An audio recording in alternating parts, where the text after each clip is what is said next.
Trixie, what's your status? Still integrating into the system. What are you giving you a very necessary push? Without her, you're pretty much as good as dead. But you're me. Alright, good to know I'm still a master at pointing out the obvious. So you're from the past? Alternate continuity. It's a whole exposition jump. But first, Trixie, play pre-recorded hologram episode. Right away. And would it kill you to say please every once in a while? Hello geeks and geekettes, and welcome to Iconic Assembly. Today we're going to be taking a look at another of DC's famous heroines. Supergirl. Really? Wonder Woman, folks. I'll spare you the background on the character. Trying to explain her background is like trying to untie a knot whilst hopping on a pogo stick blindfolded. She's the premier DC heroine and the most famous female superhero to ever exist. That's the gist of what you need to know. My own favorite rendition is the George Perez post-crisis version, but I digress. Wonder Woman was one of the characters to be majorly revamped with the introduction of the New 52, along with most of the Justice League. So let's hit the pages of Wonder Woman Volume 1 and see just how kind the New 52 was to her.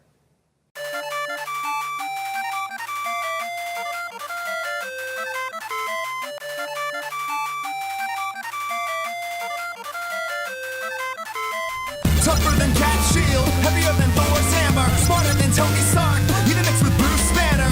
Quicker than the Flash, darker than Batman's past, hotter than the heat vision of Superman days of future past. Comics and comedy, nostalgia, brutal honesty, the web series you wanna see, iconic phenomenally. Maybe just a reminder of what you like to see. So check the comics coming at you on your computer screen. This is iconic, phenomenally phenomenons. Whatever planet you're rocking on, whatever channel you're talking on. Iconic, phenomenally phenomenons. Whatever planet you're rocking on, whatever channel you're talking on. Iconic, phenomenally phenomenons. Whatever planet you're rocking on, whatever channel you're talking on. Iconic, phenomenally phenomenons. Whatever planet you're rocking on, whatever channel you're talking on. What?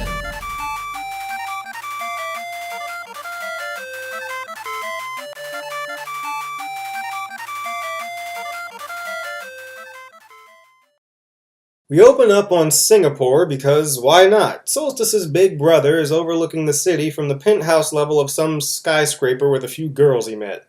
I'd linger on the scene, but it's kind of just pointless. Not kidding, this scene could be moved over to its companion scene and nothing would change. We really open on some lady in a peacock outfit using a sickle to kill a horse. Why? Because violence. Yeah, a major complaint people seem to have about the Champion of Peace was that there wasn't enough intense action in her title. Go figure. But Ink, the violence serves a purpose here. Ahem. No, it doesn't. Inside is this blue guy here with a lady in her underwear pointing a shotgun at him. And why is she in her underwear? Because she's a farm girl, of course. You're going to start seeing a pattern here soon, I'm sure. He's here to warn her that assassins are coming to claim her life, but she tells him to get lost. Then he takes an arrow for her and... Hermes! I love that you can do that. Isn't that just too nutty? But, you know, I'm more interested in how that arrow seemed to have enough power behind it to throw him across the room. So a few demon centaurs bust up in the house, but Hermes throws a lady a key of some sort, and it magically transports her away before she can be killed. This winds her up in some sort of apartment in London, where she comes across a woman sleeping in the buff. You know, because this is totally necessary. She couldn't be sitting up reading a book or watching television or something like that. No. That'd be too silly. Nope, naked woman in bed, because... And on the next page, the woman turns over and lifts the girl up by the throat in a chokehold. As you do, Diana. Oh, I'm sorry. Did I reveal the big spoiler? Yeah, I don't care. This is Diana, the spirit of truth and the embodiment of compassion. And her first instinct is to grab the girl with one of the most potentially fatal holds ever. Can you tell what we're in for yet? These things, they were, oh God, and a man with eyes. Let me get this straight. He had blue skin, bird feet with wings on his ankles, and gave you a magic teleportation key. And all you paid attention to in all of that was his eyes. You're brilliant. The girl, her name is Zola by the way, shows Diana the key. You're going to have to give me that. No! I have no idea what it is or why it's so important, but I'm going to be as difficult as possible just to come up with some contrived reason for the next series of events. When Zola protests, Diana strips off the sheets right in front of her. Zola reveals that she's afraid. No. Way too easy. And Diana reveals herself to be Wonder Woman. So Diana tries to take the key, but Zola does something, and now the key transports them back to the farm because magic. Another arrow comes shooting in, and Diana blocks it with her bracelets. Then we get an action scene with narration over it that isn't in the slightest bit relevant to what's going on right now. Basically, the girls that the guy in Singapore was talking to, yeah, they're oracles. Modern speaking oracles. And they foretell some prophecy of gods and blah blah blah. Meanwhile, Diana cuts off one centaur's arm and sends the both of them running for the hills. Then Diana wraps the lasso around Zola and yanks her across the field. Yeah, because that couldn't kill her or anything. Hermes shows up and warns that they need to get gone. Why? Because Hera is pissed at her. Double why? Because Zola's gonna have another of Zeus's many kitties. The comic ends with the guy from before talking to the oracles. Oh, he kills them. Because death makes everything better. From here on out, the series is relatively straightforward, but there is a problem here that I'm going to expound upon later. Just bear in mind that I'm going to be keeping this one a little more concise than past episodes. Issue 2 starts with Hera speaking with Strife, who is the only god in this whole first volume whose traditional name, Eris, is never used. But let's instead focus on Hera. She's naked, because naked. And she puts on clothing here, and this is one of 2 times throughout the entire series that she is seen in actual clothes. Hera's going on about how we should pity her over Zeus's disregard for her as his wife. Frankly, my dear, I don't give a damn. Diana, Zola, and Hermes arrive on Paradise Island. The Amazons hide in the canopy, contemplating what to do. Perhaps I should take my blade and separate the offense from the offender. Leave them to shrink and wither on the sand. Try it, and you'll be certain I'll separate your soul from the land of the living. Congrats, comic, you have sold me. This is Wonder Woman now. A bitter woman who casually throws around threats of murder. Hippolyta shows up and they talk about whose side Diana is on, between Zeus and Hera. Diana says she's on Zola's side, and speaking of Zola, she's over talking with Hermes. Apparently Zeus didn't have to change his form too exotically to curry your favor. I like men, Hermes, and I'm not gonna apologize for that. Derive from that whatever meaning you will. I can think of a few. We get a recap of Diana's origin, then Strife attacks the island, slaughters a few Amazons, and lets the cat out of the bag. But this ain't no house cat, it's a frickin' mountain lion. Diana is somehow Strife's sister. Diana's now been made a mockery of on the island. There's some chatter, and then Hippolyta spills Diana's actual origin. So what creative new tale have they spun for the spirit of truth, the voice of peace, the scion of compassion? She's just another of Zeus's demigod kids. That's it? Wait, Hera's gaze is ever cast over Paradise Island. How did he get away with this? Did someone mention Hippolyta? Oh no. Oh, it was a romantic tale for the ages. I had just filled out my 6th Tinder account when I got a ping from Paradise Island. Realizing they worship my wife and the daughter that sprung from my skull, I knew they'd be frisky little minxes. So I popped down immediately. Oh, please, God, no. Anyway, she brought the boxed wine, and I brought the illustrated Shape Changes Kama Sutra and the condoms. Trust me, you haven't lived until you've done inverse cowgirl with the queen of a race of eternally young warrior women.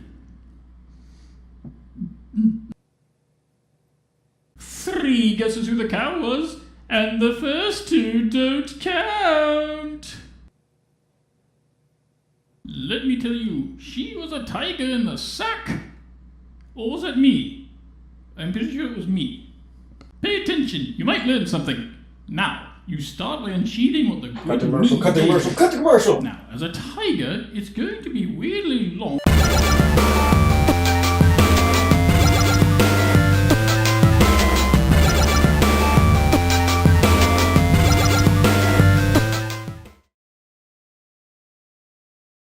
So this harvester guy's been eating time. Not gonna believe me, are you? It would appear not. Who? Oh God, please don't shank me. Calm down. His name's Atticus. He's not going to hurt you. Amusing that he thinks I can hurt him on my own anyhow. You're a talking knife. Point taken. Listen, Ink. I caught on to Harvester's little plan a while back, and he's been chasing me across reality ever since. I've been doing what I can to prepare every version of you for that inevitable battle. Oh. How many of me... us are there? I don't know, however many continuities there are. Do you know what you're doing? I'm the one who's fought him half a dozen times. And how many of those involved him playing connect the dots with the universe? You have no idea if this'll work, do you? Ink, What? man, that is trippy. The commercial break is over. Then start the show back up.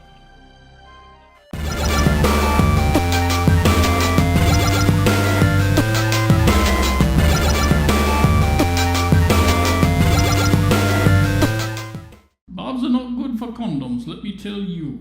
So, at the end of the day, we made up that whole story about the clay statue, and she stood behind conveniently placed urns for the next 9 months, and no one was the wiser. Jesus. I am Zeus, and I declare this plot retconned. That's it. I am officially scarred for life. Anyway, later Diana throws a hissy fit and decides she's going to exile herself from the island. Daughter, you are hereby exiled from Themyscira. Alright, see you next week. Alright, bye dear, be safe, I'll see you then. Apollo, yes, that's who Mr. Shade here is, goes to have a chat with Ares. On what? What else? More prophecy BS. Next scene. Diana's in a nightclub with her group. Strife spends a little more time mocking her, then Hera appears on Paradise Island, and Hippolyta goes to see her. Strife threatens Zola's kid passively, then Diana stabs her in the hand with a broken glass. You know, because that wouldn't shatter into a million pieces against the flesh of a god. Strife leaves, Hera screams at Hippolyta for a bit, Diana and Zola do some bonding in a genuinely nice scene, then Diana returns home to apologize but finds Hippolyta turned to stone. Apollo and Ares finish their chat, and the issue concludes. In case you're wondering why I'm being so brisk, the answer is really quite simple. I literally don't care at all about anything that is happening in this book. Every single shred of my enthusiasm is completely and totally fake. Oh, don't worry, I'll come back around to why later. In the next issue, some sailors find a dead...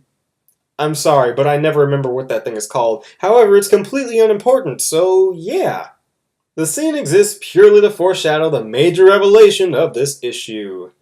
Woo-hoo. So blah blah blah, exposition, yada yada, unimportant dialogue, and then a new character shows up. The gist is that Poseidon and Hades are coming to claim the surface world now that Zeus has disappeared. He also reveals that he is apparently another of Zeus's kids. And just like that, they're mobilizing to stop that from happening. Diana bonds with Zola a little bit more. Look, you're perfect. Me? I'm not even close. Yeah, not in this version, you're not. So Diana goes to confront Poseidon. What the crap? What is that? What the fuck is that? So, the new character, Linux, goes underground where he winds up fighting Cerberus. He confronts Hades, who is a child with a bunch of candles on his head. No joke, just let that sink in. Diana starts a fight with Poseidon because, you know, he can't just phase her out of existence or anything. The Centaur assassins from before show up on the bridge and we move on to the next comic. Wonder Woman is still fighting Poseidon. Lennox is negotiating some sort of deal with Hades. Wonder Woman wraps up her brief fight with Poseidon to protect Zola from the assassins. When they attack Zola, she hides under a car. One of them reaches and suddenly there's a splatter of red. Then Diana lifts the vehicle, her arms covered in ketchup. It's ketchup. So Diana and Lennox manage to get the two gods in one place to hear out their bargain. The heavens can go to Poseidon during the day and Hades at night, while Hera remains queen indefinitely just to piss her off. And it works, she shows up. You know, at the end of the last issue she was wearing robes. Now she's in her birthday suit again. Suddenly, Lennox snatches one of Hades' candles and lobs it to Diana. Then Diana uses Hermes as... oh, fine. Yeah. Glow stick of destiny. To teleport to Olympus, and she throws the candle into Hera's little watching pool, which somehow disrupts it, because as we said before, magic. I will destroy you! Your actions already have, goddess, and I will spend my days making you regret it. Our hero! A vengeful murderer with daddy issues.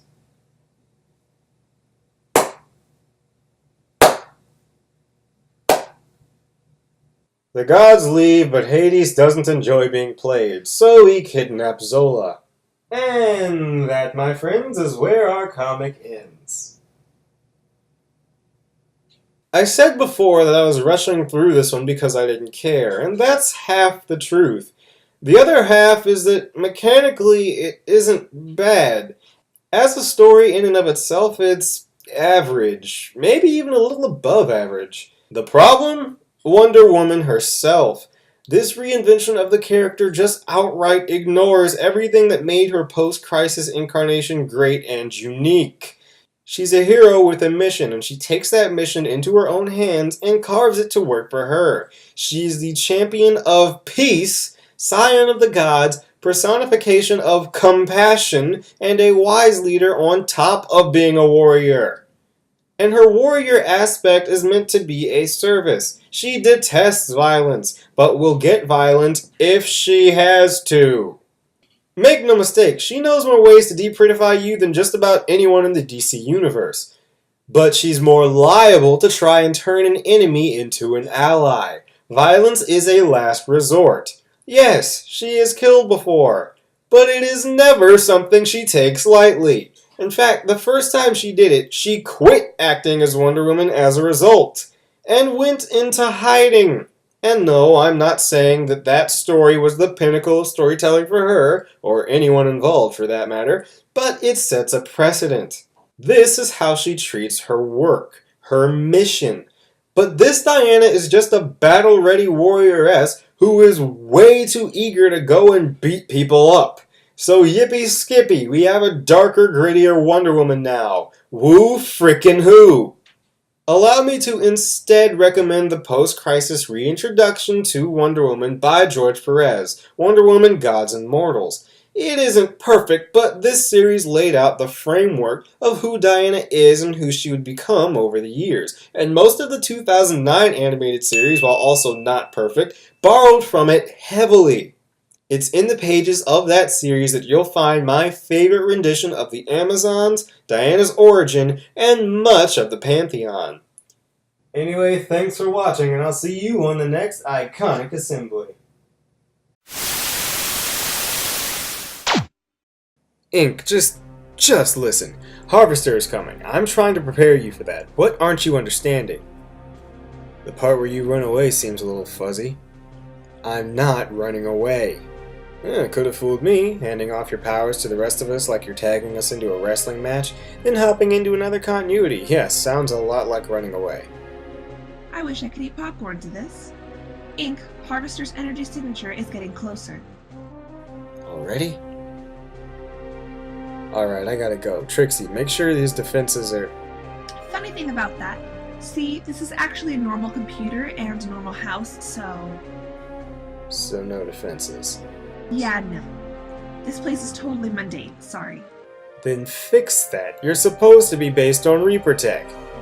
Oh, here we go with that one again. Look you, Mass Effect is... Alert! Harvester is homing in on your biosigns. What? Since when can he... Never mind. Ink, I'm leaving. It'll buy you some time. Wait, what? What about my superpowers? You're aware of them now. Use them. Trixie can help you with that. She's uploaded into your computer. Charmed, I'm sure. Trixie, get me out of here. Seriously, we really need to talk about you and your aversion to manners. Trixie? I mean, is it really that hard to say please? It's a one-syllable word. A baby can. Trixie! Fine, fine.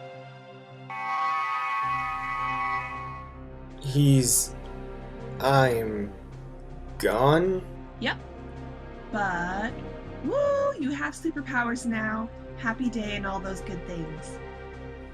I have... What can I do? A bunch of stuff. I'll save the exposition dump for later. Audiences hate that. Audiences? You never rolled the credits, man. Huh? Oh, Trixie, roll the credits!